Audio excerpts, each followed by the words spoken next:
bienvenidos al tema número 40 de nuestro seminario bíblico, profético, histórico. Hoy vamos a terminar el Apocalipsis capítulo 11. Vamos a abarcar todos los versículos que han quedado pendientes de los temas pasados. Quiero recordar que hemos visto que en Apocalipsis 11 nos habla acerca de los dos testigos, que son los dos olivos, los dos candeleros, los dos profetas, y hemos visto que se trata efectivamente de la palabra de Dios, del Antiguo y del Nuevo Testamento, que durante un lapso de 1260 años, los 42 meses simbólicos, ellos están ahí vestidos de silicio, vestidos de tristeza, pues en aquel tiempo ellos se llaman a arrepentimiento a un mundo que está sin libertad religiosa, en opresión, pues durante los 1260 años de la soberanía papal, ellos están ahí firmes como dos testigos frente a la oposición. Pues durante ese tiempo la palabra de Dios fue suprimida, fue prohibida y fue de tal manera alejada de las personas que las personas en general no podían acceder a la palabra de Dios. Pero aún así Dios con sus dos profetas, sus dos testigos, estaba ahí. Y esos dos profetas, esos dos testigos, los dos candeleros, los dos olivos, fueron representados ahora aquí en Apocalipsis 11 a través de dos personajes, Elías y Moisés. Y vimos que ellos representaban, vamos a verlo aquí en la ilustración, representaban de alguna manera a estos dos testigos. Pues como hemos visto, ellos son que en la antigüedad cerraron el cielo para que no llueva, convirtieron el agua en sangre durante las plagas del Éxodo allá en Egipto, y de tal manera que Dios de alguna manera ejemplificó, tipificó a estos dos personajes, Elías y Moisés, como estos dos mensajeros y esos dos testigos que también debemos ser tú y yo. Tú y yo también debemos ser esos dos testigos, esos dos profetas, esos dos candeleros, esos dos olivos, en el sentido de que también nosotros debemos llevar la palabra de Dios y la luz que está aquí en la Biblia, en el Antiguo y en el Nuevo Testamento, a las naciones. Nosotros debemos, en ese sentido, también profetizar, es decir, predicar las profecías de la palabra de Dios, transmitir la palabra de Dios y sus santas profecías a las personas para que entiendan.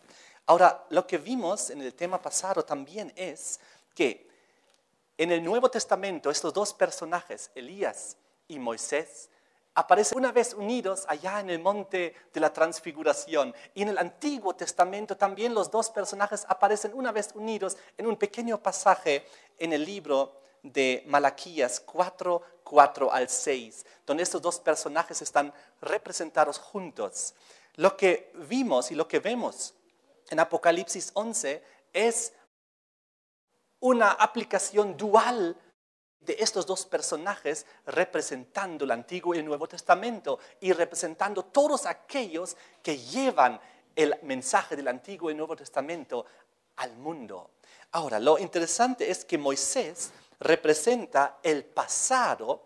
Él hace recuerdo fiel al pacto antiguo, a la Torah, a ser fiel a los mandamientos de Dios, mientras que Elías más bien mira hacia el futuro y representa la promesa del Mesías venidero. De tal manera que los cristianos en el tiempo de Jesús, ellos relacionaron la llegada del Mesías directamente con Elías. Inclusive en la tradición judía, ellos relacionan la persona de Elías con la esperanza mesiánica del Cristo venidero. Hay varias leyendas, prácticas litúrgicas y canciones nostálgicas, inclusive del sábado, que se refieren a Elías en expectación del Mesías venidero. Y ustedes recuerdan, hay pasajes en el Nuevo Testamento, por ejemplo en Lucas 1, 13 al 17, en Mateos 17, 10 al 13, donde habla de Juan el Bautista y de su nacimiento y de su obra, y está en relación a el espíritu y el poder de Elías. En otras palabras, aquí vemos también que el Nuevo Testamento pone a Elías en el contexto histórico de la llegada del Mesías, la esperanza mesiánica. En otras palabras, Moisés señala atrás a la Torá, al Antiguo Testamento, y Elías señala hacia adelante, hacia la esperanza del Mesías, del Nuevo Testamento. Y esto no es una coincidencia que sean los dos testigos, pues uno, el Antiguo Testamento, testifica y también el Nuevo Testamento testifica, y ambos juegan su rol particular, pero tienen un conjunto, tienen que jugar y trabajar en conjunto. La Biblia, sabemos, es un conjunto y se complementan en los dos testamentos, el Antiguo y el Nuevo Testamento. Nosotros tenemos una gran necesidad de ambos testimonios, de ambos documentos, el Antiguo como el Nuevo.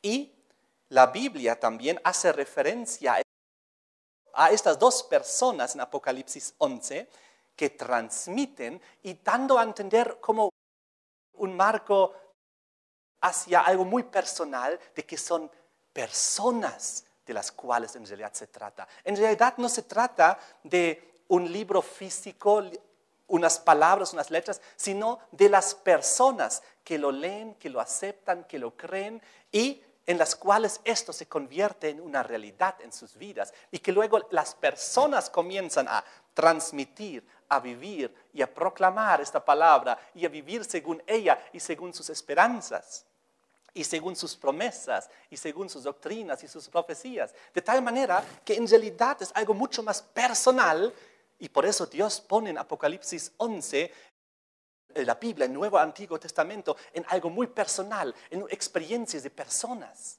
que deben transmitir estos mensajes, porque el ser humano debe recobrar vida en la palabra de Dios. Tal como Jesús dijo que Él es el verbo de Dios. Jesús es la palabra hecha carne. Y también nosotros y los testigos que transmiten la palabra de Dios deben ser también verbos de Dios, en el sentido de que la palabra de Dios también se hace carne en nuestras vidas. Y nosotros vivimos la palabra de Dios. No solo la tenemos como una teoría, una palabra ahí escrita con unas cuantas letras impresas.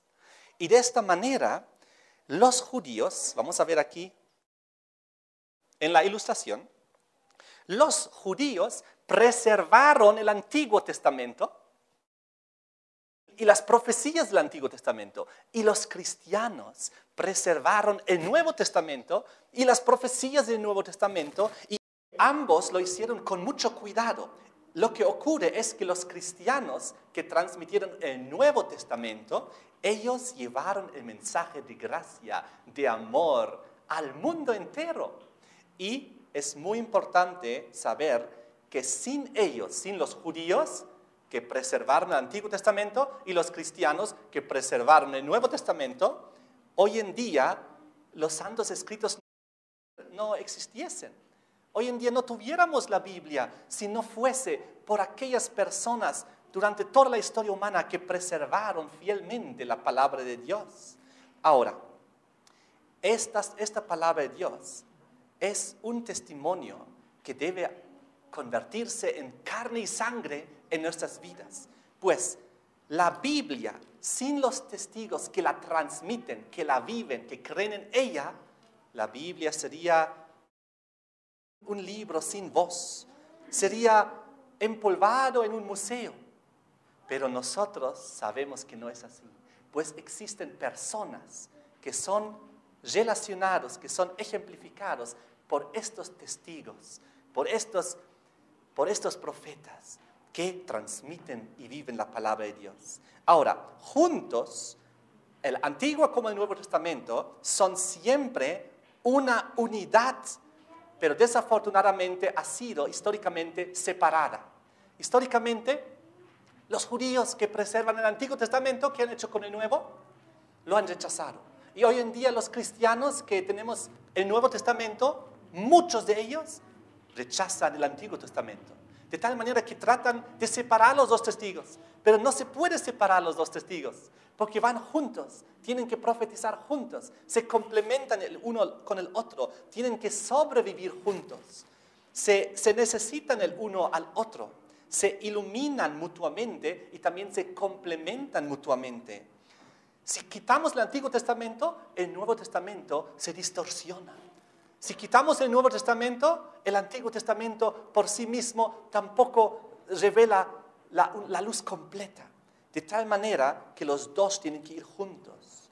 Es un principio de unidad y también de complementariedad. Los dos se complementan.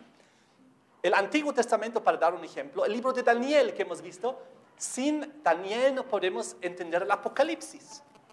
Pues lo que nos revela Daniel luego se complementa y continúa en el Apocalipsis. Los símbolos que se explican y se ponen en el libro de Daniel son los mismos que aparecen en el libro de Apocalipsis. Entonces, de tal manera que los dos testigos tienen que profetizar juntos, no se los puede separar.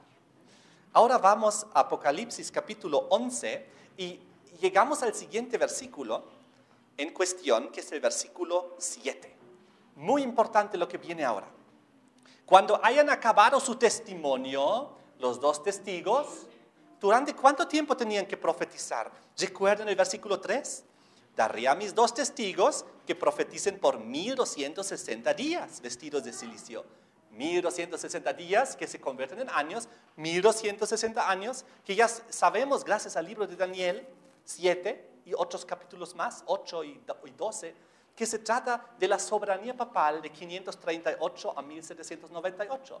Durante ese tiempo los dos testigos tenían que estar ahí firmemente frente a toda oposición, profetizando, predicando, aunque vestido con cilicio, llamando al arrepentimiento, como vimos en el tema pasado. Ahora dice el versículo 7, cuando hayan acabado su testimonio, es decir, al fin de los 1260 días o años, o también de los 42 meses, según el versículo 2, que también 42 meses por 30 días, los mismos 1260 días que se convierten en años.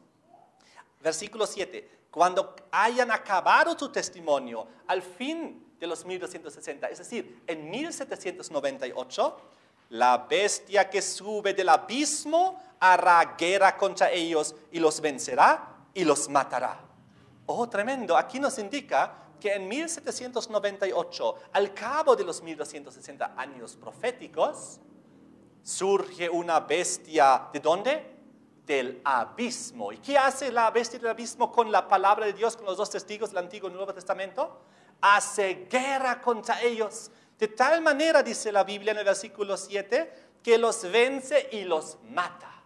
Es muy interesante, sabemos que durante los 1260 años de la soberanía papal, el Vaticano mismo, el sistema papal, había luchado contra la Biblia, había prohibido sus traducciones, había prohibido su lectura.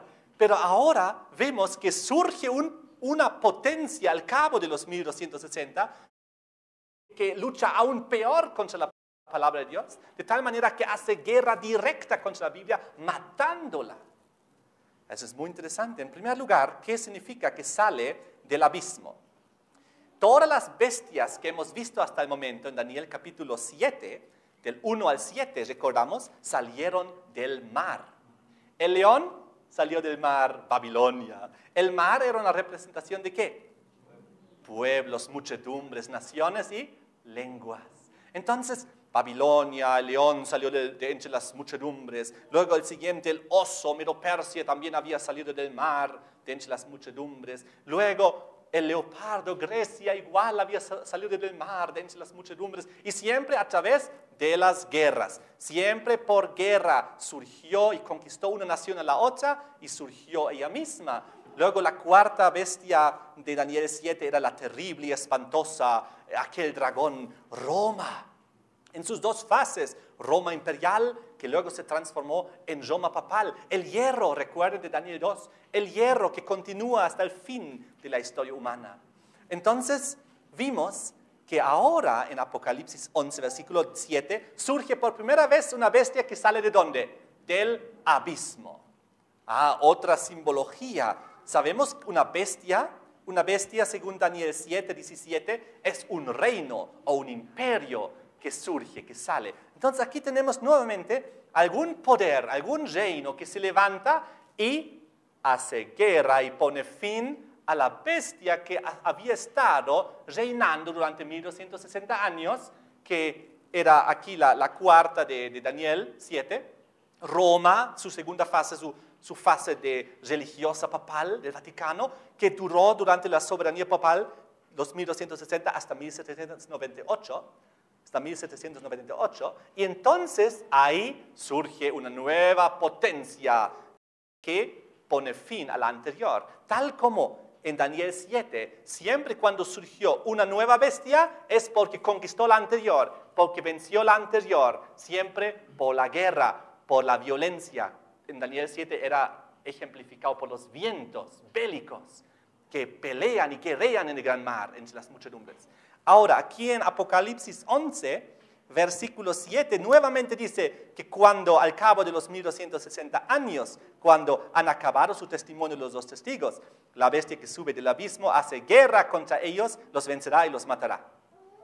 La guerra va principalmente dirigida contra la palabra de Dios, contra el Antiguo y el Nuevo Testamento, pero también, igual como las antiguas bestias, las 4 que vimos en Daniel, por causa de la violencia y los ejércitos y los soldados, derrota a la bestia que estaba reinando hasta ese momento, que en aquel entonces era el Vaticano, el sistema papal que durante 1260 años había dominado. Muy interesante, ¿cómo ocurrió? Ocurrió cuando Napoleón, durante la Revolución Francesa, envió a su general Berthier. Ya hemos visto esto en temas anteriores. El general Berthier va de Francia a Italia y ¿qué hace?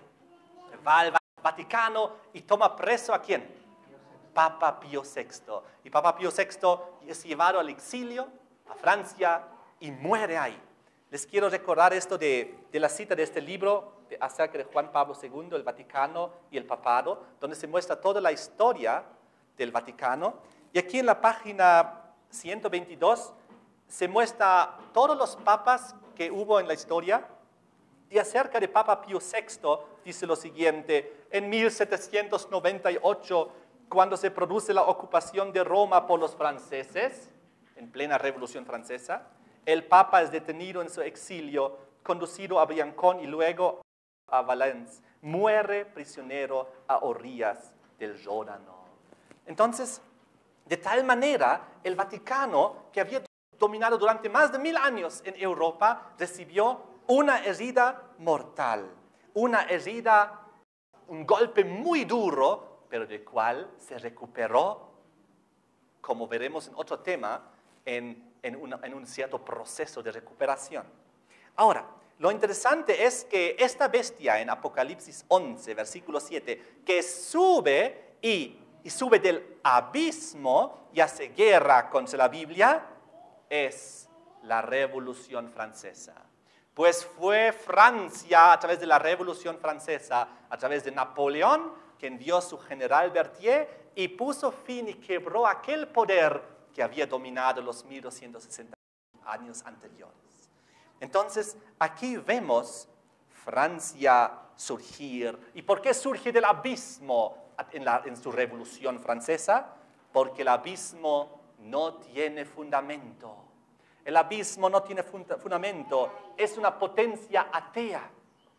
Y el versículo que le sigue, el versículo 8, dice que sus cadáveres de la Biblia, del Antiguo y Nuevo Testamento, estarán en la plaza de la grande ciudad, que en sentido espiritual se llama Sodoma y Egipto, donde también nuestro Señor fue crucificado. Aquí nos ejemplifica que en la Revolución Francesa, esta bestia que surge, que pone fin al Vaticano, al cabo de los 1260 años, dice que simbólicamente, espiritualmente, también es relacionado con Sodoma y con Egipto.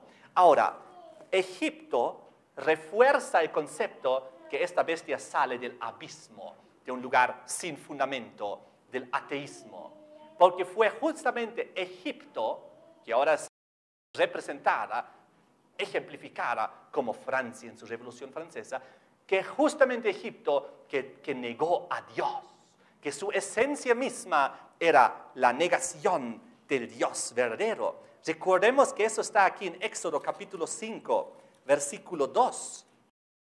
Éxodo 5, versículo 2. Cuando Moisés vino ante el faraón, y el faraón respondió: ¿quién es Jehová? ¿Quién es el Señor? Para que yo oiga su voz y deje ir a Israel.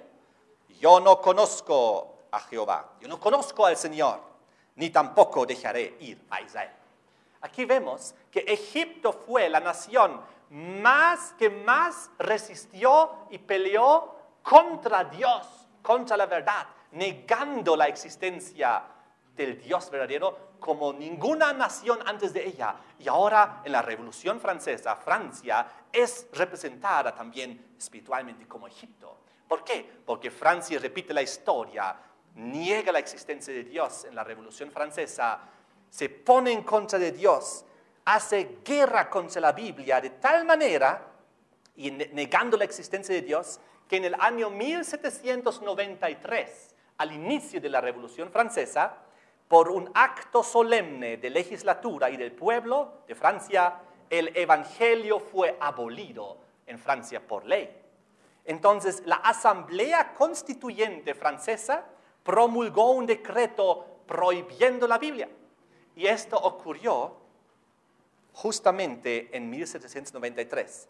La consecuencia contra la Biblia y la palabra de Dios era fatal. En una de las ciudades de Francia, Lyon, la Biblia fue arrastrada, atada de la cola de un asno en una procesión por las calles. Era un odio extremo contra Dios y contra la palabra de Dios. Había un saqueo general de todo lugar de culto. No solamente esto, sino también en aquel año, por ley, la fornicación fue establecida por ley. Era totalmente un sistema ateo, y no solamente ateo, también es comparado en el versículo 8 espiritualmente como Sodoma. Y Sodoma, ¿qué pasó en Sodoma y Gomorra? Eran ciudades totalmente corrompidas moralmente. Y es exactamente lo que se volvió a repetir ahora en la Revolución Francesa en Francia, porque ellos por ley permitieron la fornicación. Era tremenda la decadencia moral que hubo como consecuencia de poner a un lado y de prohibir y de hacer guerra contra la Biblia.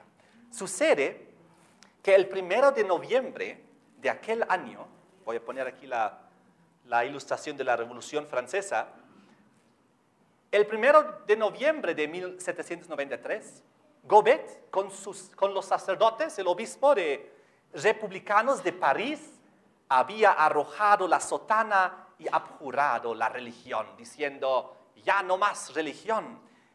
10 días después, el 11 de noviembre de 1793, se celebró el gran festival dedicado a la razón y a la verdad en la catedral de Nuestra Señora, profanándolo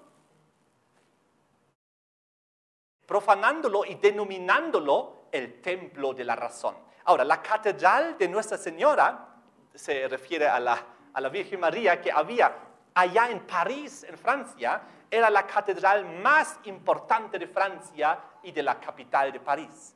Y ahí ellos celebraron ahí dentro el gran festival dedicado a la razón. En la gran catedral pusieron en el centro de la iglesia, erigieron una pirámide coronada con la inscripción a la filosofía. Y este dibujo también relata esto. Y comenzaron a adorar a una mujer que habían escogido del pueblo. Y esta mujer la comenzaron a adorar como la diosa de la razón. Entonces, todo esto, en esta gran ceremonia en la catedral de Nuestra Señora de París, era realmente una ceremonia muy burlesca, insultante, y a esta ceremonia asistieron la Convención Nacional de Francia de la Revolución y todas las autoridades. Ahora, lo que ocurrió en el versículo 8, cuando dice, sus cadáveres de la Biblia estarán en la plaza de la grande ciudad, que en sentido espiritual se llama Sodoma y Egipto, donde también nuestro Señor fue crucificado. Dice aquí que simbólicamente Francia, la Revolución Francesa, es como la grande ciudad, que en sentido espiritual es como Sodoma y Egipto. Ya hemos visto. Pero la grande ciudad en Apocalipsis es definido como la gran Babilonia. Apocalipsis 14, versículo 8, por ejemplo, dice, ha caído Babilonia, la gran ciudad. Apocalipsis 18, versículo 10. Ay de la gran ciudad de Babilonia. Volviendo a Apocalipsis 11, versículo 8, Francia en su Revolución Francesa fue comparado a la gran Babilonia que hizo aparentarse igual como era el Egipto antiguo en su ateísmo y Sodoma antigua en su decadencia moral. Sucede que el versículo también dice, donde también nuestro Señor fue crucificado. Ahora es muy interesante, ¿quién ha sido muerto en el contexto de Apocalipsis 11? La palabra de Dios, los dos testigos, Antiguo y Nuevo Testamento. Y aquí ahora dicen que ahora, en sentido espiritual, donde también nuestro Señor Jesús fue crucificado. Según San Juan 1, versículo 1, Jesús es el Verbo de Dios. Él es la palabra hecha carne. Al matar la Biblia, al destruir la Biblia, al prohibir la Biblia, al quemar la Biblia, estaban básicamente haciendo lo mismo figuradamente con Jesucristo. Estaban rechazando a Jesucristo, estaban matando a Jesucristo nuevamente en figura de su palabra, de sus sagradas escrituras. Fíjense, en Mateo capítulo 25, versículos 40 y 45, habla el juicio de las naciones, y en el versículo 40 dice, el rey, de cierto os digo que en cuanto lo hicisteis a uno de estos mis hermanos más pequeños, a mí me lo hicisteis. Entonces, cuando aquí Francia también peleó contra la palabra de Dios y en realidad contra aquellos que la proclamaban, entonces lo hicieron a Cristo mismo. Así que Jesús fue crucificado espiritualmente en la persona de sus seguidores fieles y de su palabra, nuevamente en Francia durante la Revolución Francesa. Su palabra fue muerta, fue crucificada, es un sinónimo de Jesucristo. La Biblia y Jesús, su palabra y Él mismo son una misma cosa. Si yo odio esto, odio a Jesús. Si yo odio a Jesús, odio esto también. Es una unidad, una misma cosa. Dice Jesucristo en San Juan 15, versículo 7, lo siguiente. En Juan 15, versículo 7, dice, si permanecéis en mí y mis palabras permanecen en vosotros, pedid todo lo que queréis y os será hecho. Si permanecéis en mí y mi palabra en vosotros, pues estar en Jesús o su palabra en nosotros es lo mismo. Jesús y su palabra son una unidad. Vean conmigo a San Juan 5, versículo 39. Juan 5, versículo 39, dice la palabra del Señor lo siguiente. Juan 5, 39. Escudriñad las Escrituras, porque a vosotros os parece que en ellas tenéis vida eterna, y ellas son las que dan testimonio de mí. Así que al matar la Biblia, estaban matando el testimonio de Jesucristo. Estaban matando, en cierto sentido, a Jesús nuevamente, figurativamente, a través de su palabra y sus seguidores. Ahora, los dos testigos son el Antiguo y el Nuevo Testamento que están haciendo muertos. Recuerden que Jesús mismo, en Apocalipsis 3, versículo 14, dice que Él es el testigo fiel y verdadero. Jesús y la palabra son una unidad. Cuando los dos testigos fueron perseguidos y matados, es como cuando la palabra de Dios, cuando Jesucristo mismo fue perseguido y matado. Ahora, lo interesante es, en el versículo que sigue, versículo 9, dice que, y los de los pueblos, ¿qué pasa con ellos? De las tribus y las lenguas y naciones, verán sus cadáveres por 3 días y medio y no permitirán que sean sepultados. Las otras naciones, tribus, lenguas y pueblos vieron lo que estaba ocurriendo en Francia con mucha atención. ¿Qué está ocurriendo ahí? Una guerra por constitucional contra la palabra de Dios. No permitirán que sean sepultados. Es decir, todos vieron muertos y todos vieron ahí la palabra de Dios siendo matada.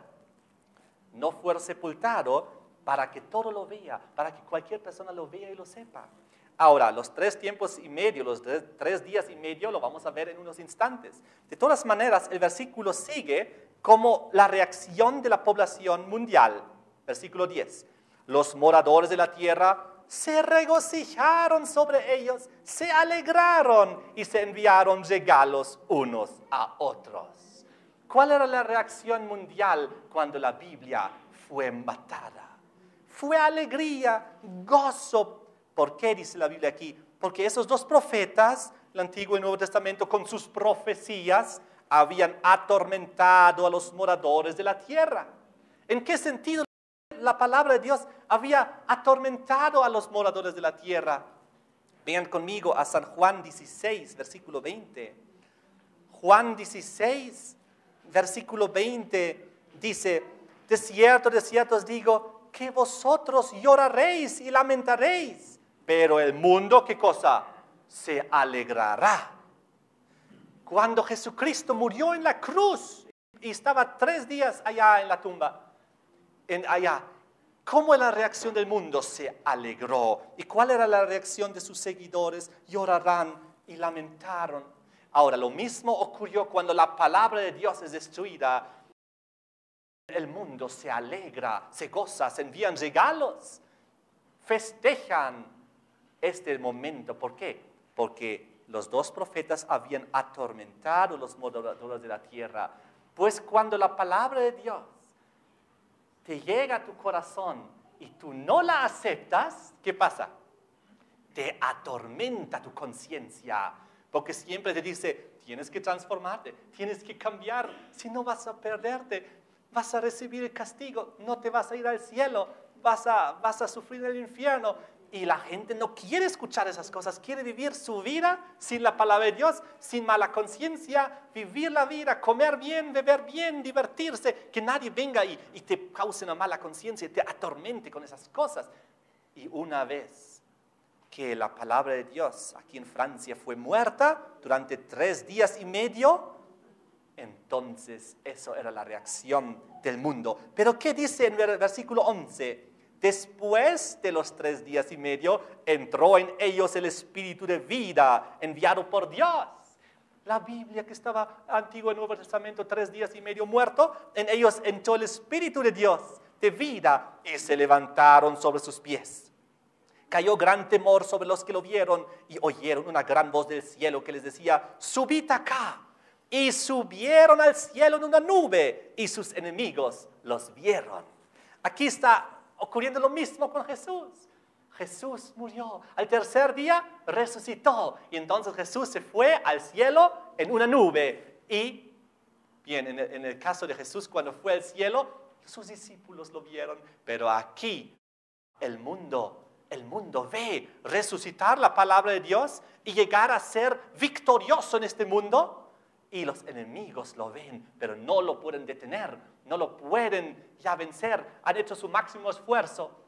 Van a tener que cambiar de estrategia, pues no han podido vencer y matar la Biblia, hacerla desaparecer del planeta Tierra. Ahora, sucede lo siguiente, que en el versículo 9 nos habla de los 3 días y medio. Sabemos nosotros por ya conocimiento bíblico y profético, día por año se aplica en profecía, ¿no es así? 3 días y medio se convierten en 3 años y medio.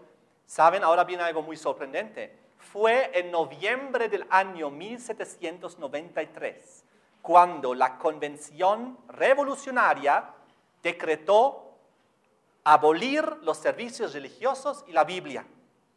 Por primera vez en la historia de la Iglesia se proclamó oficialmente el fin de la cristiandad. Por primera vez. Ellos juntaron las Biblias en todo lugar y las quemaron. Hicieron grandes montañas de libros religiosos, no importa, libros religiosos católicos, protestantes, Biblias de los judíos. Juntaron todos los libros religiosos y las ciudades las quemaron con desprecio los libros sagrados. Abolieron todas las instituciones bíblicas. Cambiaron inclusive el ritmo semanal, porque dijeron, el ritmo semanal de 7 días surge del Génesis, y eso es bíblico, y entonces nosotros pondremos un nuevo calendario, el calendario de la Revolución Francesa, de 10 días, 9 días de trabajo, y el 10º día para el placer y la diosa de la razón. Así fue. Entonces lo que ocurrió fue que se suprimieron los bautismos, la comunión, se ensalzó la diosa de la razón, que era a través de un personaje de una mujer vil, por si acaso.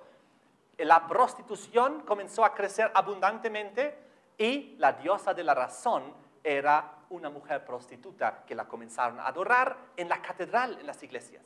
Y en las otras iglesias pequeñas y en las ciudades pequeñas de Francia siguieron el ejemplo. Escogieron mujeres y las adoraron como la nueva diosa de la razón. Como hemos visto, la reacción del mundo en el versículo 10 era que se regocijaban, se alegraban, se enviaban regalos. Vean conmigo a San Juan capítulo 17, versículo 14, donde decía: yo les he dado tu palabra y el mundo los aborreció. Ahí está, el mundo aborreció la palabra de Dios. No quería escucharla, era un tormento para la gente tener que escuchar todas estas cosas que se proclamaban y se predicaban.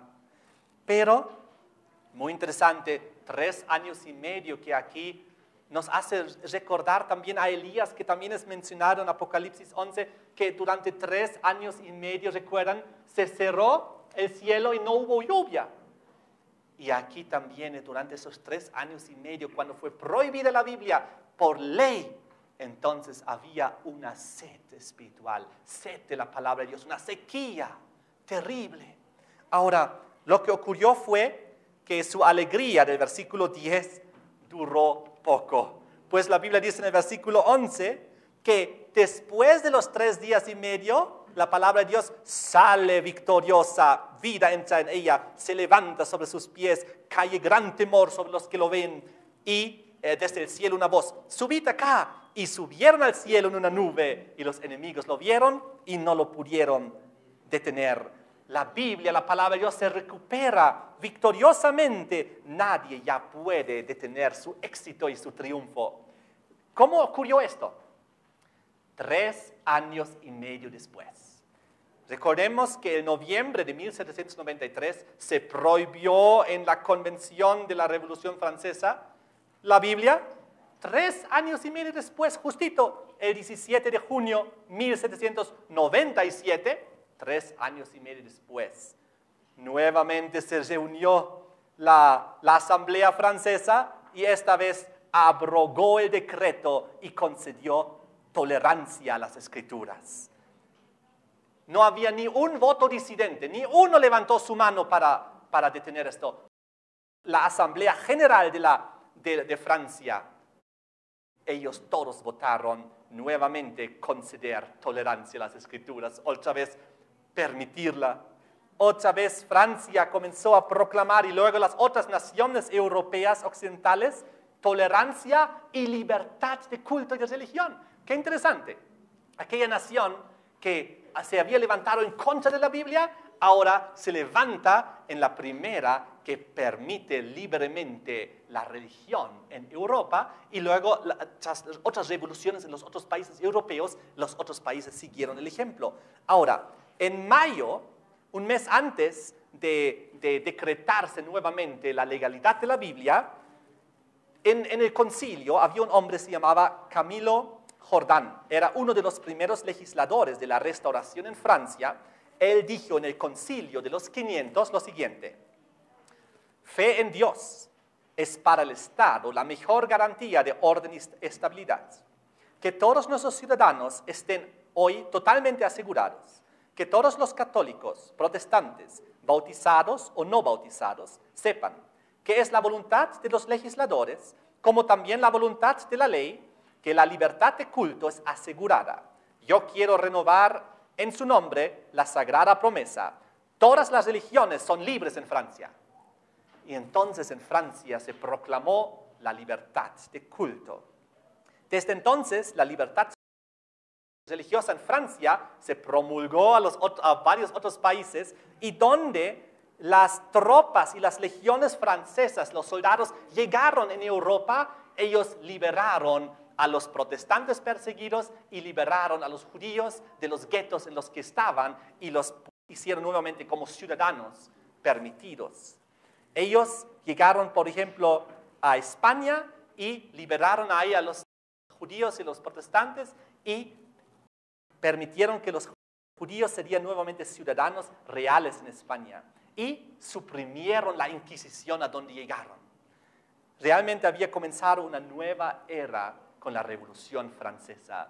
Tenía impacto mundial. Lo que sucede fue que en el versículo 13 nos habla que en aquella hora hubo un gran terremoto. La 10ª parte de la ciudad se derrumbó y por el terremoto murieron en número de 7,000 hombres. Los demás se aterrorizaron y dieron gloria al Dios del cielo. En aquella hora hubo un gran terremoto. ¿Y cuánto? La 10ª parte de la ciudad se derrumbó. Era un golpe muy duro que sufrió Babilonia. Era un golpe muy duro que sufrió el Vaticano, el sistema papal. Dice aquí que una 10ª parte de la gran ciudad de Babilonia se derrumbó, que en este terremoto fue afectado. Ahora, esto nos hace recuerdos directamente a las 10 tribus, simbólicamente hablando ahora de Daniel capítulo 2 y de Daniel capítulo 7. Los 10 tribus bárbaras que formaron, que luego conquistaron el Imperio Romano, que formaron lo que hoy en día es Europa, que aceptaron el catolicismo romano y se subyugaron al obispo de Roma, 7 de ellas, pero aquí hablando de que 1/3 de la ciudad sufrió un terremoto, una 10ª parte, nos hace reflexionar. Francia era 1 de 10. Cuando se conquistó Roma, el Imperio Romano. Y ahora Francia, en la Revolución Francesa, 1 de los 10, está siendo sacudido por este terremoto de la Revolución Francesa. Pero se recupera rápido. La 10ª parte también es un mínimo en la Biblia. Es decir, es un concepto de un mínimo. Y 7,000 hombres que mueren tampoco son muchos en la simbología aquí, pero nuevamente aquí hace una aplicación hacia el concepto del remanente, que en la Biblia habla de los 7,000. Pero lo interesante es que nos muestra que rápidamente Babilonia se recupera, porque fue solo una 10ª parte afectada y se recuperó rápido. Pero el golpe fue duro. La iglesia sufrió bastantes ataques por todo lado, en Francia sobre todo. El Papa es encarcelado, como hemos visto, el líder espiritual. Ahora, algo muy interesante aquí que les quiero llamar la atención. En Daniel capítulo 12 hemos visto los 1290 años de la profecía que comenzaron en 508, cuando el continuo es quitado, porque Francia, ¿recuerdan? Era la primera nación en entregarse, someterse al obispo de Roma, 508, bajo Clodoveo, rey de los francos, la primera tribu bárbara que aceptó el catolicismo como religión estatal y que se sometió al obispo de Roma, enviándole su corona, eran los franceses. Francia, los francos, 508. Luego corren los 1290 años de Daniel capítulo 12 y llegamos a 1798. Y fue Francia la primera de las tribus bárbaras en oponerse nuevamente contra aquella religión. La primera en aceptar el catolicismo y la primera en rechazarla tras su tiempo profético. Muy interesante. Dice la Biblia, y sabemos, lo que sembramos, cosechamos. En Apocalipsis 13, versículo 11, dice, si alguno lleva en cautividad, va en cautividad. Si alguno mata a espada debe ser muerto. Aquí nos indica lo que el Vaticano, lo que el sistema papal había hecho durante más de un milenio, 1260 años, persiguiendo, matando, llevando en cautividad, matando a espada. Ahora en la Revolución Francesa, lo mismo que hizo, cayó sobre el mismo sistema, como vamos a ver a continuación. Jesucristo lo había dicho con claridad en Mateo capítulo 26, versículo 52, donde Jesús había dicho, vuelve a tu espada a su lugar, porque todos los que toman espada, a espada perecerán. Entonces, volvemos a Apocalipsis 11, versículo 8. Recuerden aquí, el concepto decía que sus cadáveres del Antiguo y Nuevo Testamento estarán en la plaza de la gran ciudad, Babilonia, que en sentido espiritual es Sodoma, la decadencia moral, y Egipto, el ateísmo que se presentó durante la Revolución Francesa, donde también nuestro Señor Jesús fue crucificado. Jesús, no solamente la palabra de Dios fue muerta, matada en Francia en este momento, sino en la historia misma de Francia, Jesús fue muerto y crucificado en persona de sus seguidores, de sus discípulos, de sus creyentes. Vamos a verlo cómo pasó esto en la historia de Francia. Durante siglos, Francia había perseguido a los protestantes. Primero los valdenses, luego los albigenses, que eran un grupo de protestantes franceses que fueron exterminados por genocidio bajo el Papa Inocencio III en el siglo XIII. Luego hubo la famosa Noche de San Bartolomé. Inclusive se ha hecho una película del evento donde en una noche decenas de miles de protestantes fueron asesinados. En unos instantes vamos a profundizar esto. Lo que ocurrió fue que en Francia, cuando inició la reforma protestante, con Lutero y Zwingli, Calvino y todos los reformadores de la Edad Media desde 1500 en adelante, en Francia, en la Revolución, en la Reforma Protestante, se convirtieron aproximadamente 400.000 católicos al protestantismo. Ellos fueron llamados los hugonotes, que eran los protestantes franceses, los hugonotes. Entonces lo que ocurrió fue que ellos fueron perseguidos durante siglos por Francia, cruelmente perseguidos y matados solamente por su único crimen de herejía. ¿Y saben lo que es herejía? Herejía viene del griego, de la palabra hairesis, y significa decisión. Un hereje es alguien que toma una propia decisión. Es alguien que decide por sí mismo creer y practicar algo. En otras palabras, ellos decidieron, los protestantes, por eso fueron perseguidos como herejes, porque ellos habían decidido ya no seguir con el sistema del Vaticano papal, sino estudiar por su propia cuenta la palabra de Dios. Y por eso ellos tomaron propias decisiones y decidieron creer y leer y vivir lo que dice ahí. Y por eso, durante la Inquisición, casi todos los que fueron matados durante los siglos de la Inquisición fueron denominados herejes, porque no se sometieron a lo que el Vaticano les imponía como doctrina y como fe, sino ellos querían por su propia cuenta leer la palabra de Dios y decidir creer lo que está ahí escrito, seguir los mandamientos de Dios y no los mandamientos de las tradiciones de los hombres. Es por eso que en Francia también los reyes franceses proclamaron terribles guerras contra los hugonotes. Animados por los obispos y por los nobles, había 8 guerras civiles desde Francia contra los protestantes franceses, contra los hugonotes. Ocurrió el 18 de agosto de 1572 que había una pequeña tregua. Había una tregua. La hermana del rey se casó con un destacado hugonote. Muy interesante. Había una boda de alto vuelo y el rey prometió oficialmente en Francia libertad para los protestantes, los hugonotes. Pero ¿saben lo que ocurrió?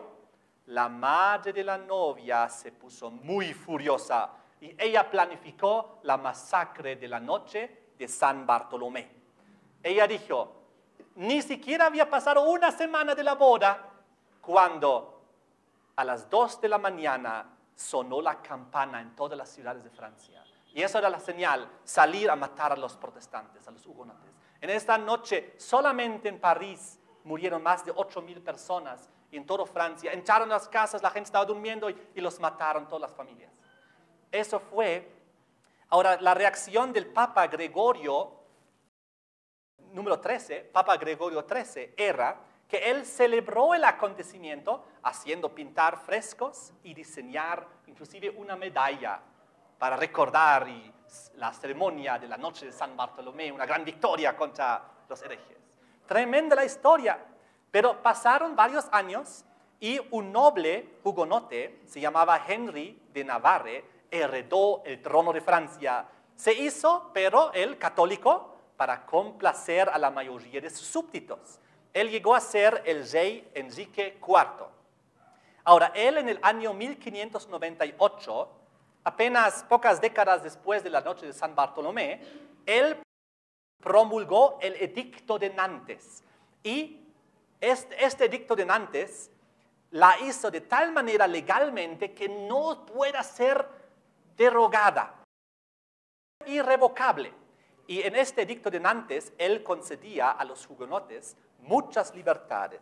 Y los hugonotes, bajo esta nueva ley, los protestantes de Francia llegaron a ser la clase media de su época, llegaron a ser 2 millones de protestantes hugonotes en Francia, 1/10 parte de la población, pero luego, poco a poco, sus libertades les fueron quitadas nuevamente, las iglesias derribadas, los pastores expulsados, los colegios clausurados, y lo peor de todo fue que soldados rudos franceses, que fueron llamados los dragones, fueron enviados a vivir con los hugonotes en sus casas.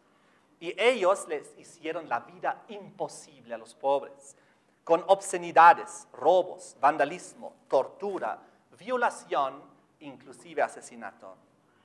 Llegó el momento, pocas décadas después de que Enrique IV haya declarado este Edicto de Nantes, que era tan bueno y donde había prosperado el protestantismo en Francia, pero entonces, octubre de 1685, el rey Luis XIV revocó formalmente el irrevocable Edicto de Nantes y lo volvió a reprimir y puso a los hugonotes fuera de la ley, pero a la vez les prohibió abandonar el país. De todas maneras, casi 500,000 logró escapar hacia otros países, pero a partir de ahí, en Francia, durante muchas décadas y 2 siglos casi, durante casi un siglo más, la iglesia protestante fue perseguida, fue martirizada. ¿Hasta qué momento? Hasta la Revolución Francesa. Y cuando surgió la Revolución Francesa, todo cambió. Ahora, lo interesante es lo siguiente. Al rechazar a los protestantes, Francia había rechazado también la palabra de Dios, la Escritura. El Antiguo como el Nuevo Testamento, Francia había rechazado los 2 testigos.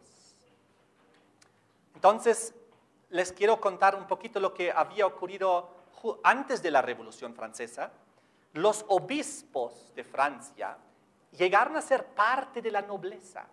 Ellos estaban íntimamente aliados con los nobles y con el rey, de tal manera que ellos no reprendían la opresión de los gobernantes y tampoco sus lujos extravagantes, porque llegaron a ser parte de este mismo sistema. Y cuando el pueblo francés se deshizo de su antigua monarquía, también se deshizo de todo su sistema opresivo tributario y se deshizo también de su antigua religión. Y eso quiero que entendamos muy bien. Ellos, los franceses, odiaron la única religión que se les había permitido conocer. La única religión que les había permitido conocer era el catolicismo romano a través del Vaticano y del sistema papal. Entonces, ellos en la Revolución Francesa vieron los nobles, los obispos, el rey, la clase rica, todos son una misma unidad y su odio fue contra esa única religión que se les permitió conocer. Por eso ellos pusieron el calendario revolucionario, ya no comenzando con el nacimiento de Cristo, sino con el primer año de la Revolución Francesa. El antiguo calendario tenía más de 200 días religiosos santos. Estaba sobrecargado de días religiosos católicos. Los pobres de Francia ni siquiera podían trabajar lo suficiente para alimentarse y sustentar bien sus vidas. Por eso abolieron todos los días santos del calendario.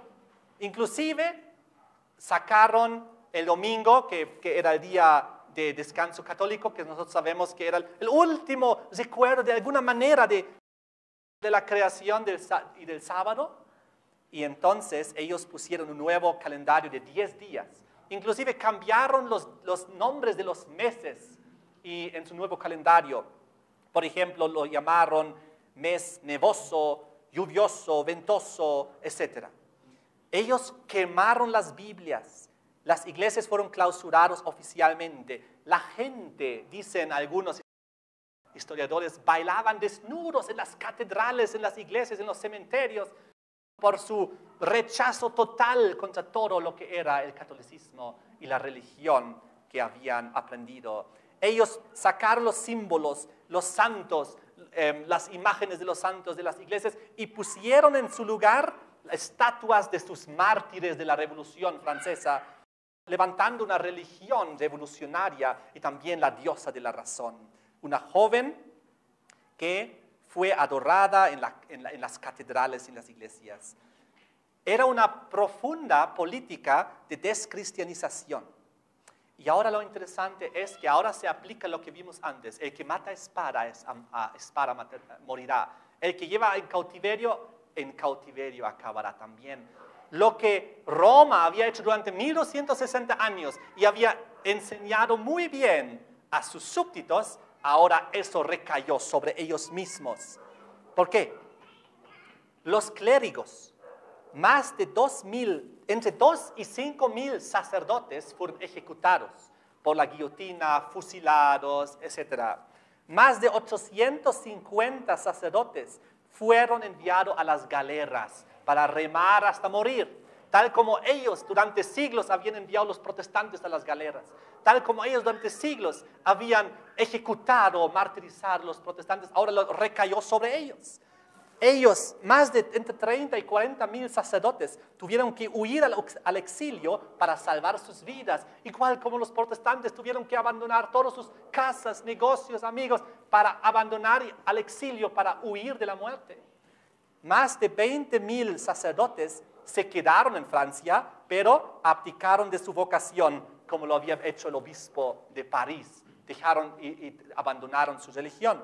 Y sabemos el Papa Pío VI murió preso por los franceses. Era un golpe muy duro. El historiador eclesiástico Philippe Schaff dijo: Francia rechazó la reforma y cosechó la revolución. Entonces el odio al cristianismo, a la única religión que se les había permitido conocer, era grande y violenta. Se inventó la guillotina para decapitar a la gente en la Revolución Francesa. Era un francés, el doctor Joseph Ignace Guillotin, que inventó la guillotina, y fueron diariamente decapitados decenas y cientos de personas, hombres, mujeres, nobles, políticos, miembros de la realeza, pobres, ricos. No había defensa legal en la Revolución Francesa. Cuando ellos entraron en la Revolución Francesa al Palacio del Rey, más de 1,000 personas murieron ahí. Entraron en las cárceles y mataron a más del 50% de los presos. Y de tal manera que ellos mataban tanta gente en la Revolución Francesa, todos que de alguna manera no eran parte de la revolución, que no podían matarlos rápidamente con la guillotina, que a veces inclusive pusieron manadas de hasta 100 personas o más y con cañonazos los mataron. Y entonces el problema era que había tantos cadáveres que llegó a ser un problema, y para seguir matando, en algunos lugares los llevaron a barcos y los llevaron a los ríos y los ahogaron para que el río se los lleve. Era una locura la Revolución Francesa. Ahora, de todas maneras, en Francia hubo un despertar nacional, se creó el primer ejército nacional. Austria y Prusia declararon a Francia la guerra para detener la Revolución Francesa, y de repente había más de 300,000 franceses que dijeron unánimemente: nuestra nación está en peligro. Y de repente había la primera conscripción general de la historia moderna. Dijeron: nosotros todos somos iguales, todos tenemos que servir, una patria, una nación. Primera vez nació el pensamiento de una nación, de nacionalización. Se identificaron con su gobierno. Hasta ese momento, en toda la historia, las guerras eran llevadas adelante por mercenarios o por ejércitos profesionales que pagaba el gobierno. Y ahora, por primera vez en la historia humana, la nación, la gente dijo, formemos un ejército para luchar en contra de nuestros enemigos que están en contra de nuestra revolución, en nuestra revolución francesa. Lo que ocurrió fue que eso dio lugar a la Primera Guerra Nacional. Nunca hubo así algo antes. Y de ahí, la influencia de la Revolución Francesa hizo que todos los países comenzaron a hacer ejércitos nacionales. Fruto de eso es más adelante la Primera y la Segunda Guerra Mundial, donde se unieron los ejércitos de grandes y muchas naciones para matarse entre sí millones y millones de personas. La Revolución Francesa, la bestia que sale del abismo, realmente tuvo un impacto impresionante. Las consecuencias entonces, como estamos viendo, el espíritu del nacionalismo moderno, ejércitos inmensos, guerras terribles, guerras mundiales, pero también la democracia entró al mundo. El historiador, profesor McNeill, dice que comenzó la revolución democrática, refiriéndose a la revolución francesa, la igualdad de los ciudadanos ante la ley. Y esto estimuló muchas otras revoluciones en Europa, que era todo un gran movimiento único en Holanda, Irlanda, Bélgica, Suiza, Italia, en las Américas, en Alemania, Hungría, Polonia, Grecia. Hay algunos historiadores que dicen que realmente esta era revolucionaria era un terremoto. Utilizan esta palabra, igual como en Apocalipsis 11, versículo 13. En aquella hora hubo un gran terremoto. La Revolución Francesa hizo un gran terremoto en Europa. Otras consecuencias eran el comunismo. El comunismo, Carlos Marx, Lenin, Trotsky, todos ellos analizaron cuidadosamente el desarrollo de la Revolución Francesa para preparar su propia violenta revolución bolchevique del año 1917 para comenzar el comunismo allá en Rusia. Tremendo. Entonces, la Revolución Francesa tuvo como fruto también la Revolución Rusa, donde comenzó todo el comunismo, el ateísmo anticristiano, todo como fruto de ahí. Un nuevo estándar comenzó. Lo que vemos aquí es el manifiesto de los derechos humanos de Francia. Se dan cuenta, es muy parecido a las dos tablas de piedra creadas por Dios, pero esas son las dos tablas de piedra creadas por el hombre. La Declaración de los Derechos Humanos de Francia. Y entonces, hoy en día, cuando escuchamos las noticias todo el tiempo, derechos humanos, derechos humanos, derechos humanos, pero ya no escuchamos ley de Dios, ley de Dios, ley de Dios. ¿Se dan cuenta? La Revolución Francesa, que surgió sin fundamento del abismo, trayendo ateísmo al mundo, quitó la ley de los 10 mandamientos, poniendo la ley de los derechos humanos en tablas de piedra, según esta ilustración, dando a entender, reemplazamos la ley divina por la ley humana. Y hoy en día vivimos en un mundo de los derechos humanos que suenan bastante bien, aparentemente a primera vista, pero si hacemos más adelante un estudio de esto, nos damos cuenta cuál es el plan detrás de estas cosas. Entonces la razón humana comenzó. Quiero terminar diciendo que aquí en Apocalipsis 11, versículo 11 y 12. Pero después de 3 días y medio, entró en ellos, en el Antiguo y Nuevo Testamento, el Espíritu de vida enviado por Dios. Se levantaron sobre sus pies. Versículo 12. Y oyeron una voz del cielo, subid acá, y subieron al cielo en una nube. Aquí vemos el retorno de las Escrituras. La palabra de Dios es invencible, es victoriosa, y comienza su triunfo final aquí en el tiempo del fin. Recordemos que en 1798, ¿qué cosa comenzó? Comenzó el tiempo del fin, lo que hemos visto en muchos estudios anteriores. En la Revolución Francesa, con todas sus influencias mundiales, cuando se decretó la falsa nueva ley humana aboliendo la antigua, fue cuando comenzó el tiempo del fin. ¿No es impresionante esto? Estamos viviendo en este momento, en el tiempo del fin, pero donde Dios ha permitido que resucite su palabra y triunfe como nunca antes en la historia humana. Voltaire, el famoso Voltaire, había dicho pocos años antes de la Revolución Francesa el desaparecimiento de la Biblia y había dicho, es un almanaque del año pasado. Y pocos años después, la Biblia resucitó. Los dos testigos volvieron a la vida. Llegó a ser el bestseller número 1 a nivel mundial. Ningún libro está tan traducido y tan reproducido como la Biblia. Israel sobrevivió el Holocausto, el Antiguo Testamento. Y el Nuevo Testamento, la cristiandad, la iglesia, también sobrevivió la era del comunismo. Y ahora los dos suben al cielo, el Antiguo y el Nuevo Testamento. Daniel 4, versículo 22. Dice respecto a subir al cielo en la simbología lo siguiente, Daniel 4:22. Tú mismo eres el rey que creciste, que hiciste fuerte, pues creció tu grandeza y ha llegado hasta el cielo.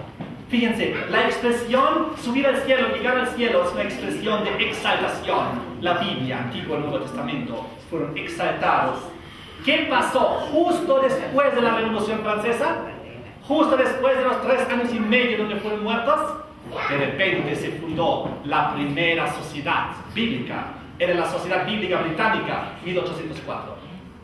Pocos años después, la Sociedad Bíblica Americana, 1816. Y hoy en día, a dedicarse esas sociedades bíblicas a traducir la Biblia a los idiomas que no existen y a reproducir la Biblia en millones y millones de cantidades para que todo ser humano tenga una Biblia en su mano. Ahora, hoy en día las sociedades bíblicas unidas son más de 140 y operan en más de 200 países del mundo. Ellos traducen anualmente la Biblia a por lo menos 10 nuevos idiomas, la Biblia completa, y más o menos a 30 nuevos idiomas el Nuevo Testamento. Están progresando. ¿Y qué más? Cada año reparten aproximadamente 400 millones de ejemplares de la Biblia en todo el mundo. Más o menos de esos 400 millones, 30 millones Biblias completas anualmente. Más o menos 13 millones Nuevos Testamentos. Más o menos 30 millones porciones de la Biblia y más o menos 323 millones selecciones de la palabra de Dios en todos los idiomas y difundiendo y traduciendo cada vez más. Ahora, Mateo 24,